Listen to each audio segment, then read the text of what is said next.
कृष्ण ने छल से जिताया पांडवों को, भीष्म का वध, द्रोण का झूठ और गीता का ज्ञान। पर सोचिए, अगर महाभारत में कृष्ण नहीं, मर्यादा पुरुषोत्तम राम होते, धर्म की लड़ाई कैसे लड़ी जाती? जीतता कौन? और क्या बदल जाता इतिहास? चलिए, आज एक ऑल्टरनेट महाभारत की कल्पना करते हैं। कृष्ण थे क्राइसिस मैनेजमेंट के मास्टर, छल, राजनीति और व्यावहारिकता उनका हथियार। लेकिन राम, वो तो मर्यादा के पुतले, नियम, सत्य और आदर्शों की लकीर पर चलने वाले। फर्क समझिए। कृष्ण ने अर्जुन को कहा, युद्ध में जीतने के लिए सब जायज है। राम ने लक्ष्मण को सिखाया, राजधर्म वो है जो नैतिकता की लकीर न टूटने दे। तो जब युद्ध की बात आती, राम की महाभारत होती एकदम अलग। कृष्ण ने चलाया एंड्स जस्टिफाई द मीन्स वाला गेम। शिखंडी को आगे कर भीष्म का वध, अश्वत्थामा के नाम से द्रोण को झूठ। पर राम के सामने ये सब अनैतिक। उनकी लड़ाई होती साफ, भीष्म से सीधा युद्ध, बिना किसी छल के।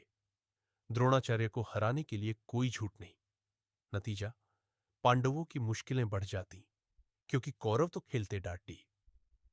याद है द्रौपदी के अपमान पर कृष्ण ने क्या किया? चुपके से साड़ी बढ़ाई। लेकिन राम, उनका गुस्सा देखिए। राम शायद तुरंत कौरवों को घेर लेते, जैसे रावण को सीता के अपहरण पर घेरा था। शायद युद्ध उसी पल शुरू हो जाता, या फिर धृतराष्ट्र को डायरेक्ट समझौते पर मजबूर कर देते। कृष्ण ने दिया गीता का गहरा ज्ञान, कर्म करो, फल की चिंता मत करो। राम होते तो सिखाते राजधर्म, अर्जुन, तुम्हारा कर्तव्य सिर्फ युद्ध नहीं, न्याय और प्रजा की रक्षा है। शायद अर्जुन का डर और बढ़ जाता, क्योंकि राम की नैतिकता में छल के लिए कोई जगह नहीं। कृष्ण ने पांडवों को 5 गांव तक समझौता करने दिया, पर राम, वो शायद दुर्योधन को घुटनों पर ले आते। कैसे? राम की शांति वार्ता होती और मजबूत, जिससे रावण को 10 दिन का चांस दिया था। अगर दुर्योधन न मानता, तो राम की सेना लंका की तरह कुरुक्षेत्र ढा देती। युद्ध जीतने के लिए राम की रणनीति होती सीधी, लेकिन खतरनाक। कोई छल नहीं। पांडवों को हर मुकाबला आमने सामने लड़ना पड़ता। युद्ध लंबा खींचता, शायद सालों तक।